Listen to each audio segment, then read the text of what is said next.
Hey ladies and gentlemen, welcome back to the channel. My name is KPZ. You're here on the home of the Slightly Above Average Ship Review. Early access Japanese light cruiser, alternative cruiser line. We are in the Tier 5 Gokase, however you say that. We're top tier on Sea of Fortune in a domination match. And yes, your fleet tag / clan tag is now visible in the game. All right, so I'm not a cruiser player. Really quickly, 14.3 looks like main battery range, 13 kilometer torpedo range, 4.7 on the secondary battery here for the Gokase. And you have both ammo choices, HE and AP. I would default to mostly HE, unless you are close to a broadside enemy cruiser. And because you've got these really long-range torpedoes, you get a good angle. You can zone with them, so that is what I would use them for. Although you will see that I eschew my own advice and engage in close quarters combat at the end of this match. Just figuring that is where the enemy destroyer might show up. I am launching my torpedoes towards that corner of the cap circle, abutting that island. Our destroyer moving forward. Man, I'm going to have to get me like a 50-inch TV to do these reviews on. I cannot see a thing. And I have my super magnification glasses on. I think my eyesight may be rapidly going downhill. All right, that looks like a Nevada. I think I'm going to shoot, hoping he sails under those shells. Other ships are starting to pop up. You are an easy kill in these destroyers, friends, so be very cautious what you expose and to who. I was dev-struck and wiped out by Kanai Suvorov in the Tier 4 cruiser earlier today. By the way, I have the Tier 4, and this is the Tier 5. I don't have any other ones yet, but I did buy the campaign. I am going to try to complete it. So hopefully I'll be able to get videos up on all those. If you're a 5-year player like myself, you can get your special 5-year award and a cruiser Mysore. I want to say in one of the very first matches I played in the Agano, which is the Tier 4, somebody had a Kraken in the Mysore at my expense. But that being said, the Mysore is a AP-only ship for the Commonwealth. All right, enemy destroyer really testing his luck here. I don't know why he thought this was a good idea, but whatever. We'll light him up with some more HE. Definitely doing tons of damage. And of course, my teammates are desperately trying to kill pinch. We will have none of that. Kill number 1, first blood in the Gokase. All right, so we're making a wide loop because we had to retrograde back to this part of the map in order to combat that destroyer. Plus, I didn't want to get dev-struck by a battleship. So we're going to push in. I am intending to head towards the Bravo Cap. As you can see, there's the outline of a destroyer in the Bravo Cap, and I'm hoping to get another easy kill on a destroyer with this Japanese AG.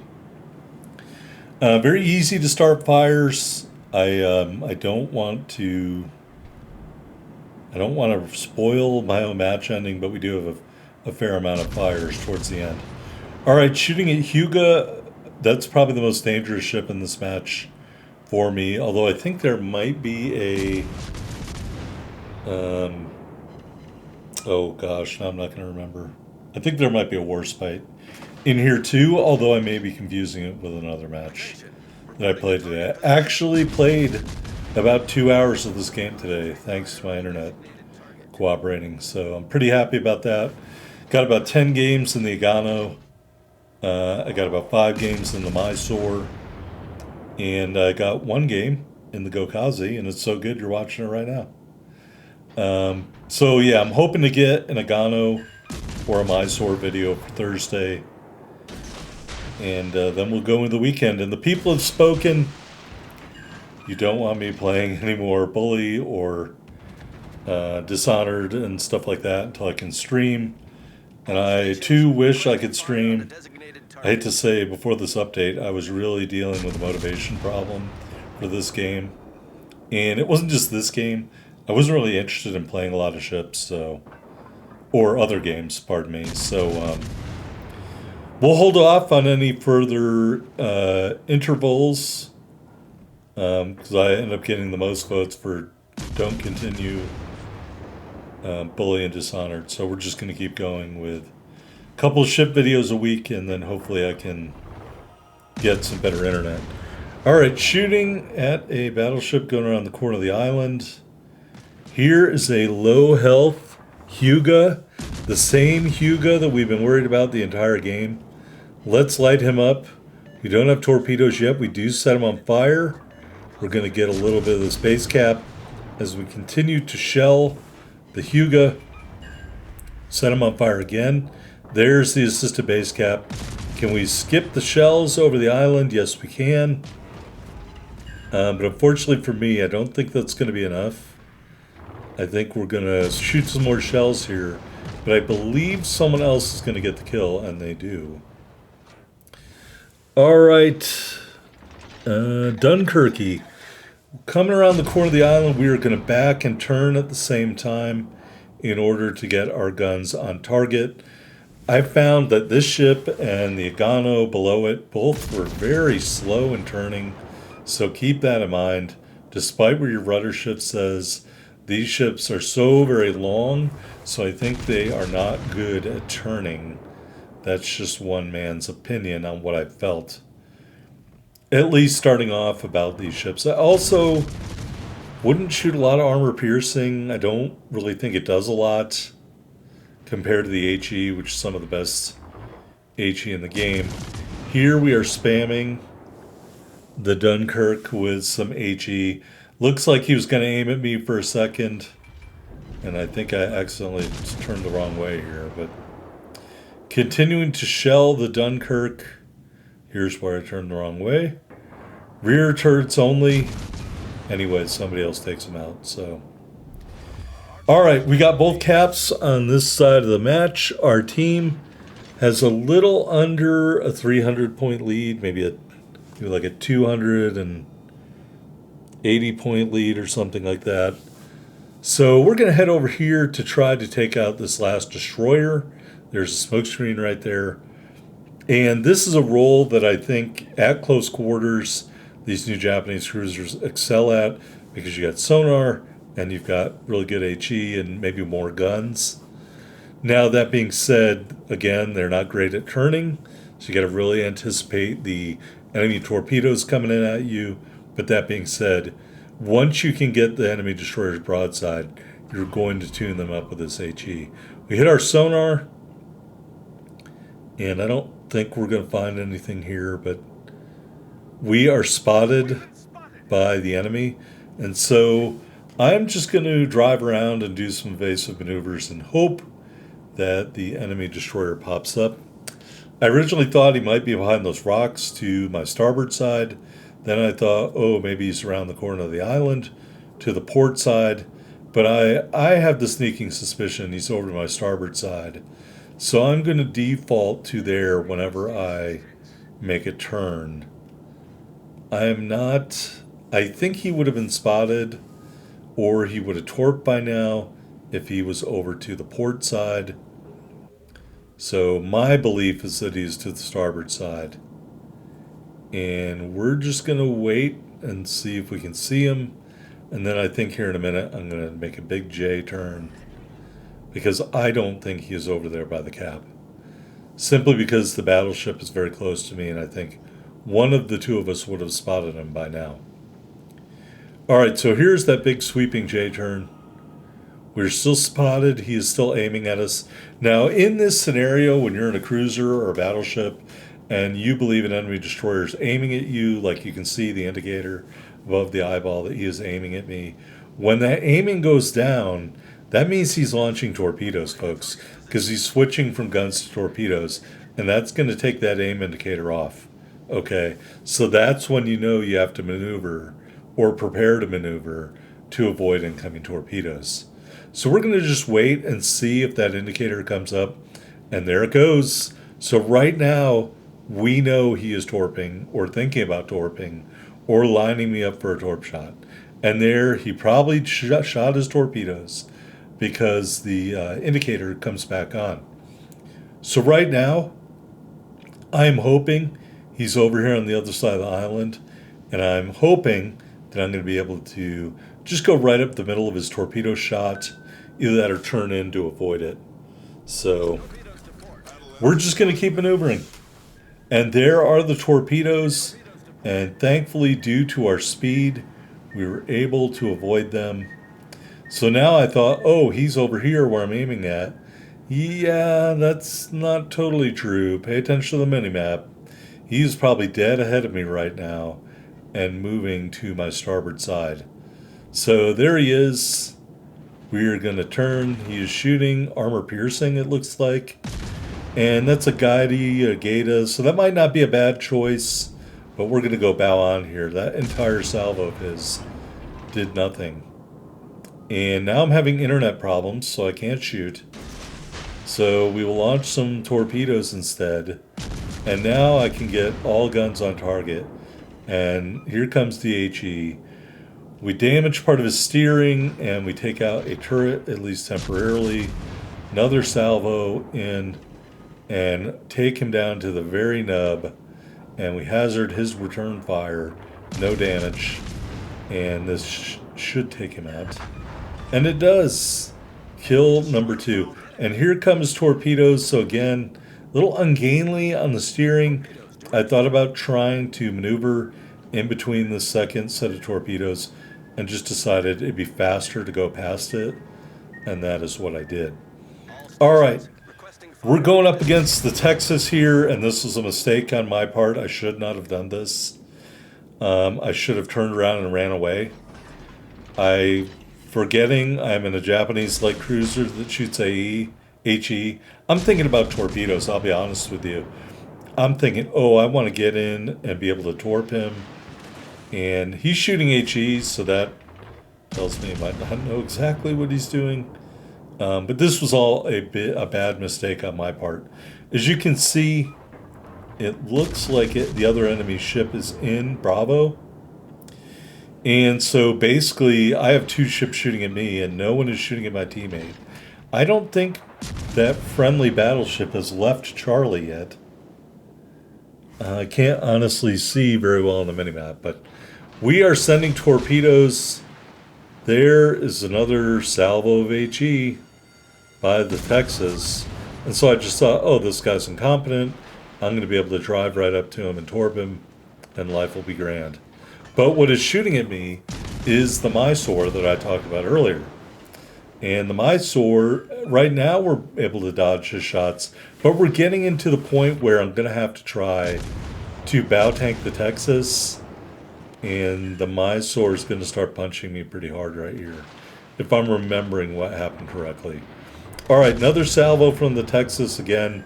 Not a lot of damage. The Texas is being damaged a lot, but right then, the enemy Mysore takes me out, and then my teammates finish off the Texas.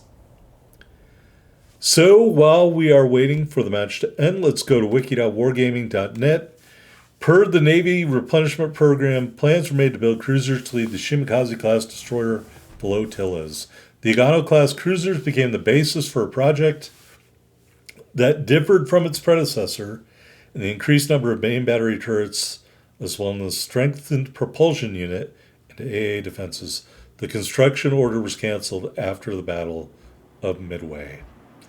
Diving deep into the stats here, HE and AP shell velocity 850 meters per second, max dispersion 128 meters, shell weight 45.4 kilos for either type of ship or either type of shell.